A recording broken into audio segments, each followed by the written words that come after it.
Ya, bertemu lagi bersama saya Hendara di channel saya Hendara Komik. Di luar sana, di China sana, di base-nya Xiaomi tuh makin gila, makin gak terbendung. Beneran deh, kayaknya brand-brand gede kayak Samsung, kayak Apple nih mulai harus berhati-hati ya dengan Xiaomi ya. Karena pergerakannya tahun ini gila-gilaan. Performanya tahun ini bagus banget. Di Indonesia udah mencapai number one market share-nya. Dan di dunia kemarin nomor 2. Gila, udah dikit lagi melampaui semuanya. Serem banget. Nah, di sini Xiaomi juga tidak berhenti untuk berinovasi. Dia masih terus aja mencari teknologi-teknologi baru yang bisa di-apply di produk-produknya. Jadi gak cuma serta-merta bikin HP bagus, harga murah. HP bagus, harga murah. Tapi udah gila-gilaan. Salah satunya adalah CyberDog. Tahu kan ada anjing, robot anjing gitu. Itu Xiaomi bikin CyberDog gitu buat apa gitu kan. Tapi oke, mari kita bahas satu-satu dari produk Xiaomi pertama yang udah di launching beberapa waktu yang lalu. Tapi saat ini masih di pasarnya di sana ya, di China sana. Jadi belum global bahkan Indonesia. Tapi ini bisa aja jadi spoiler buat next produk Xiaomi yang akan masuk ke Indonesia. Nah, ada yang pertama, ini dari Mi Mix 4. Pasti kalian udah denger beritanya, udah banyak yang nge-share juga beberapa hari ini. Dia adalah sebuah handphone dari Xiaomi dengan kamera pertama di merek Xiaomi yang kamera selfie-nya itu nggak kelihatan, jadi under display. Jadi bukan fingerprint under display aja, tapi juga kamera under display. Jadinya kameranya tuh nggak kelihatan. Waktu kalian lihat layarnya kayak gini, ini beneran polos ya, nggak ada kayak lubang kameranya, nggak ada. Nah, Mi Mix 4 ini akan memiliki layar AMOLED dengan 120Hz dengan touch sampling 480Hz. Dia memiliki ceramic body kayak Mi 11 Ultra, tapi diklaim ini akan lebih bagus dan lebih ringan sekitar 30%. Tapi kalau kita lihat dari sektor kamera, Mi Mix 4 ini kayaknya nggak bisa ngekill Mi 11 Ultra karena kameranya cuma 108 megapiksel aja, ada OIS-nya juga. Terus wide kameranya cuma 13 megapiksel yang memiliki sedikit perbaikan di distorsinya. Jadi benar-benar distorsinya dikurangi gitu. Terus dia juga memiliki 8 megapiksel telefoto. Punya telefoto sih keren, udah kayak Mi 11 Ultra tapi cuma 8 megapiksel. Nah, kalau aku lihat di sini emang kayaknya ini berada untuk dari segi kamera berada di bawahnya Mi 11 Ultra. Nah, Mi Mix 4 ini akan ditenagai oleh Snapdragon 888 tapi ada plusnya. Dan Xiaomi mengklaim mampu menjinakkan panasnya dengan pendingin teknologi baru untuk di seri ini. Nah, tapi kita tahu sendiri ya, Snapdragon 888 itu serem, panasnya serem, ganas banget, kenceng tapi panas. Susah untuk dijinakkan. Nggak tahu ini untuk seri yang Mi Mix 4 ini. Terus dia udah didukung sampai 8 atau 12 GB RAM LPDDR5 dengan storage 128 atau 256 UFS 3.1. Baterainya ada di 4500 mAh dengan 120 watt fast charging. Wih. Jadi teknologinya termasuk teknologi baru nih, chargernya nih 120 watt fast charging yang dapat menuhin baterai hingga 80% dalam waktu 10 menit aja dan 100% di waktu 21 menit aja. Selain itu juga bisa di-charge secara wireless fast charging sampai ke 50 watt. Wah, ini keren banget. Dan harganya untuk yang di sana ada di angka $770. Jadi kalau dikira-kira ada di 11 juta, kurang atau lebih ya. Jadi emang kalau dilihat dari harganya memang berada di bawahnya Mi 11 Ultra sih. Lalu produk yang kedua ini yang bikin aku tertarik banget, Mi Pad 5 dan Mi Pad 5 Pro. Nah, singkatnya ya, Mi Pad 5 dan Mi Pad 5 Pro ini adalah sebuah tablet yang gedenya itu 11 inci dengan display 2560x1600 IPS LCD dengan refresh rate 120Hz. Baterainya ada di 8600 mAh dengan 67 watt fast charging untuk seri Pro-nya, dan untuk seri non Pro-nya baterainya ada di 8720 mAh dan 33 watt fast charging. Dan Mi Pad yang seri biasa, Mi Pad 5 seri biasa, itu ditenagai oleh Snapdragon 860. Jadi sama kayak Poco X3 Pro. Dan untuk yang Mi Pad Pro, itu sama kayak Poco F3, pakai Snapdragon 870. Dan untuk Mi Pad ini juga ada aksesorisnya, seperti S Pen-nya juga, itu juga ada dan dijual terpisah. Tapi tetap harganya lebih bersahabat ya daripada merek sebelah. Nah, kenapa aku tertarik dengan Mi Pad ini ya? Rumornya katanya ini masih jauh banget ya, nggak tahu masuk ke Indonesia atau enggak. Cuma rumornya katanya yang masuk ke Indonesia cuma seri Mi Pad 5 aja, tapi itu nggak tahu ya, masih terlalu jauh sih buat aku. Nah, tapi walaupun itu Mi Pad 5 yang masuk ke Indonesia, aku tetap exciting untuk beli karena harganya menarik banget. Untuk yang versi China-nya itu, Mi Pad 5 yang varian terendah di 6128 itu ada di 4,4 juta kalau dirupiahkan ya.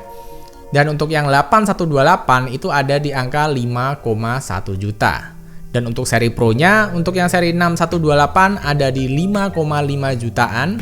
Untuk yang 6256 ada di harga 6,2 jutaan dan 8256 ada di harga 7,7 jutaan. Nah, aku tertarik yang seri biasa ya, yang Snapdragon 860. Karena buat aku pakai X3 Pro itu apa-apa udah enak. Main PUBG udah sampai HDR Extreme, main PS2 emulator lancar banget. Itu misalkan aku ngegame di sana, aku kasih stick X3, itu wah udah enak banget. Serasa main di TV, tapi TV-nya bisa dibawa kemana-mana dan praktis banget. Dan aku sangat gak sabar banget. Misalkan ada Mi Pad 5, aku pengen beli banget. Soalnya pengen main emulator PS2 di screen Android yang lebih gede. Itu menarik banget buat saya pribadi. Terus di produknya yang ketiga itu si Xiaomi bikin kayak apa ya? Speaker Xiaomi Sound. Nah, di situ aku nggak terlalu ngerti, tapi katanya Xiaomi Sound ini akan siap berhadapan dengan Apple HomePod.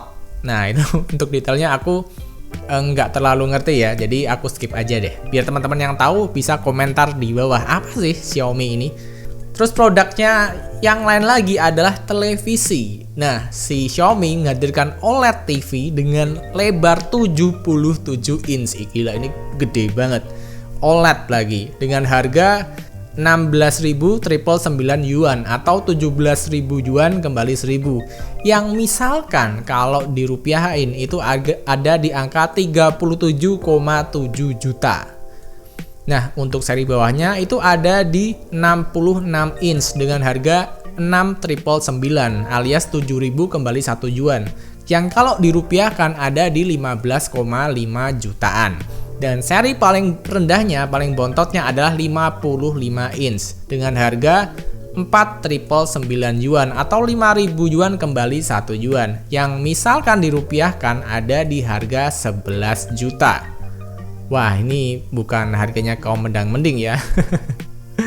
Tapi jangan lupa ini layarnya TV-nya OLED semua. Jadi bakal ngasih warna yang akurat, warna yang kuat gitu loh. Jadi bukan sembarang televisi yang dijual saat ini ya. Kayak ini layar IPS ini, jadi beda banget lah pokoknya. Menu utama dari peluncuran Xiaomi yang kemarin itu adalah CyberDog ini. Ini aku nggak ngerti juga kenapa tiba-tiba Xiaomi bikin CyberDog, anjing robot gitu kan. Dan kalau dilihat dari wujudnya ya, ini nggak ada imut-imutnya sama sekali. Ini beneran malah aku jadi inget senjata untuk militer di film-film yang ada di masa depan biasanya. Dan jujur aja waktu aku lihat ini agak serem sih, apalagi warnanya hitam-hitam semua ya, black banget gitu. Jadi kayak apa ya, peralatan militer gitu. Jadi inget kenapa kok Xiaomi kemarin sempat di-ban Amerika karena terkait dengan militer gitu kan. Apa jangan-jangan terkait pembuatan ini dikira dia gabung sama militernya di pemerintahan China sana. Aku juga gak ngerti. Nah, si CyberDog ini speknya dia tuh memiliki 6 mikrofon untuk bisa mendengarkan komen kalian. Jadi dia voice comment dan dia memiliki 6 mic di seluruh bagian tubuhnya. Dan CyberDog ini walaupun dia kayak gini doang ya, dia bisa lari 3,2 meter per detik. Per detik, gila, itu kencang banget. Terus CyberDog ini memiliki 128 GB SSD drive yang mungkin untuk nge-record gambar yang ditangkap oleh kameranya, karena si CyberDog ini di depannya itu ada banyak kamera ya, sekitar 6 kamera mungkin. Dan mungkin kebanyakan itu ada sensor segala macam untuk mendeteksi environment-nya gitu ya. Dan yang paling gila lagi yang barusan kalian lihat, Cyberdog-nya bisa salto ke belakang atau backflip. Wah, ini gila, serem banget. Ini udah kayak apa ya? Aku bayanginnya si Cyberdog udah dikasih pistol gitu kan, udah dikasih pistol, udah dikasih penembak listrik gitu. Ini udah jadi alat pelindung diri, alat mesin tempur yang serem juga loh sebetulnya loh. Dan si Cyberdog ini dijual dengan harga 9.999 yuan atau 10.000 yuan kembali 1 yuan. Atau kalau dari USD itu ada di 1.500 USD. Yang misalkan dirupiahkan ada di sekitar 21 atau 22 juta kurang atau lebih. Wah, ini adalah inovasi dari Xiaomi ini beneran, yang kali ini beneran out of the box deh. Beneran how can gitu loh. Ngapain ini produsen HP alat-alat digital tiba-tiba bikin Cyberdog? Apa mungkin kedepannya bakal banyak Cyberdog untuk keamanan di setiap sudut kota sebagai surveillance kamera yang berjalan, itu juga bisa juga. Dan kedepannya Cyberdog ini potensinya bakal tinggi banget ya, apalagi teknologi 5G udah semakin dekat, semakin menuju ke tingkat yang lebih matang gitu. Jadi ini mungkin kedepannya untuk the future proof-nya akan banyak banget bisa digunakan untuk membantu kehidupan manusia sehari-hari. Jadi segitu aja tentang produk-produk terbaru Xiaomi yang beneran gila dan memukau banget. Dan biasanya kalau di sini baru di China, nanti beberapa bulan lagi mulai ke global, dan mungkin di akhir tahun siapa tahu ya bakal masuk ke Indonesia salah satunya. Jadi segitu aja videonya. Terima kasih yang udah nyimak dari awal sampai akhir, dan sampai bertemu di video berikutnya. Wah, killing machine, serem gak sih?